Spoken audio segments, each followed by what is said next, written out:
I was standing in sideways rain with a suitcase that wouldn't stay shut, mascara leaking down my cheeks when the front door of the Solar clicked in that polite hotel way that says you're officially on the outside. Leonore's last words hung under the portico like a chandelier icicle. "You are not what our son needs, Beatrice. Best to step away, indefinitely." And I was trying not to vomit on the marble when the sky started humming. Not thunder, deeper, steadier. Then the clouds split, and a midnight blue jet with a silver tail number I knew by heart dropped through the mist, and I thought, "Meu Deus, oh meu pai." Yeah, that happened. I hadn't spoken to Martim Alves in almost 3 years. We'd fought about love and respect and which one holds the other up. I chose love and ran fast. He chose respect and stood still. And yet there he was, walking through the rain without an umbrella, coat unbuttoned, face calm in that way that makes wind behave. He put the gray wool on my shoulders and said my name like a full sentence. Beatrice. Then, quiet as a verdict, "No one humiliates my daughter and walks away untouched." His hand was warm. I finally breathed. If you need the backstory, you can have it quick and true. I met Duarte in a coffee line. He remembered my order. He laughed with that soft laugh people use when they were raised around too many hard ones. I believed him when he said his family would love me once they knew me. You know what I mean? Hope makes a good lawyer. O Solar do Sampaio at Quinta de Marinha looked like a museum that had decided to have children. Chandeliers with more zeros than my propinas. A lawn you could get lost on.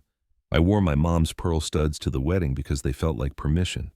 After the toasts, Leonore leaned in with the kind of perfume that sounds expensive and called me Arumadinha.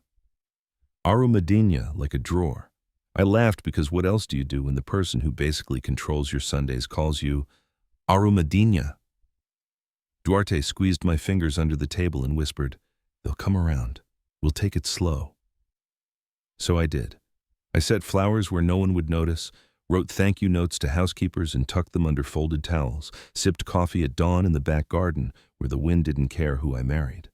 And at dinner, I learned how to disappear politely, the table so long it needed a map. Gonzalo talked obrigações and golf trips that smelled like elections. Inez perfected, compliment as slap. "Your dress is so esforçado," she said. And I spent a small midnight Googling what that meant. When I tried to add a story from my mom's Ustasca, the conversation paused 2 beats, then started again. 3 chairs down, without me like a comboio that doesn't stop in apeaderos. The first crack was the day I brought tea into the sitting room, trying to be useful to a place that didn't need me. I heard Leonore say, "Ela é casa social," and Duarte, the man I loved, said, not "she's my wife," not "you're out of line," just "let's not do this now." And that hurt, in a way you feel in your teeth. Then came the Gala da Primavera, where money puts on a smoking and pretends to be philanthropy. I wore a rose dress I'd saved for, not designer, but it fit my ribs, and that felt like a win. The light liked me for a second. Then Leonore took the mic, and with that perfect charity voice, thanked those who truly belong here. She looked at me like a person notes a stain before flagging down a waiter. A ripple of polite laughter went around the room. I looked at Duarte and his jaw was tight, but his mouth stayed shut. In a hallway that smelled of Lucia Lima, she suggested a break. "For the house, if you're uncomfortable, dear, give us some quiet," she added, "indefinitely. Like a surgeon says, we got it all." And I went upstairs, picked up the suitcase I had packed 2 weeks earlier because my gut is rude but not wrong, and I stepped into rain. That's where the jet found me, where my father put his coat on me and called the cars up the drive. The gate opened like it owed him money. The stone steps filled with bodies who had paid for valet elsewhere. Leonore carried her smile like a tray. Gonzalo adjusted cufflinks as if they were going to testify. Duarte stood behind them with rain in his hair and a face I still loved and didn't recognize. My father. Let the silence do the shouting. "You put my daughter in a storm and mocked her," he said. "You forgot your own house could be small." Then he looked to his assistant, and the waterproof folder came forward, paper that had held the Sampaios up more than any column out front. Alves Capital had underwritten 3 of their developments, held their revolving credit on the Marina de Cascais project, bridged the retrofit in Abaisha, brokered distribution on that shiny home brand they bragged about. All relationships, all paper. And paper burns fast when the right person says the word. As of now, he said, it's over. Termination notices have already gone out.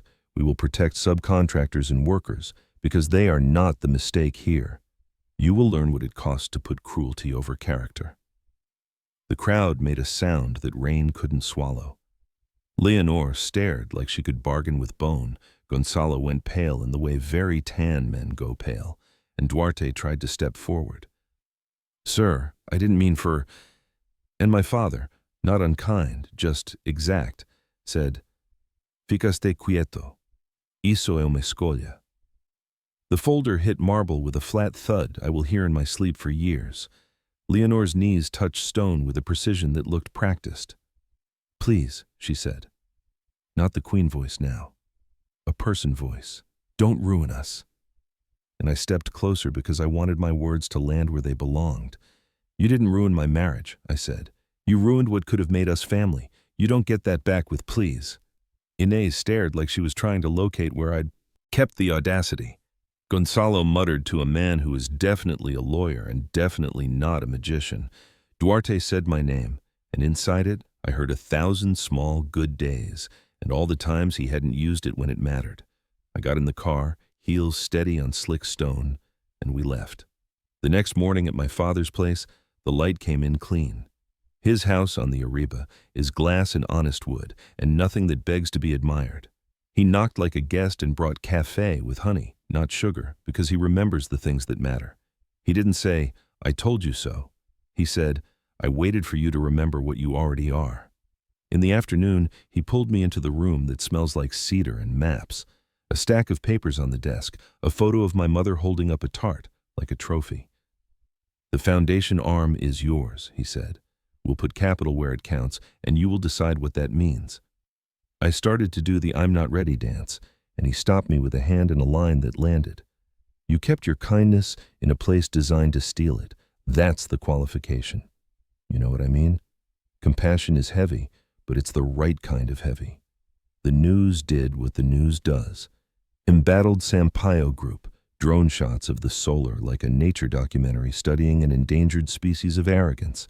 Cameras catching Leonore's hand blocking a lens, Duarte clutching a folder he didn't open.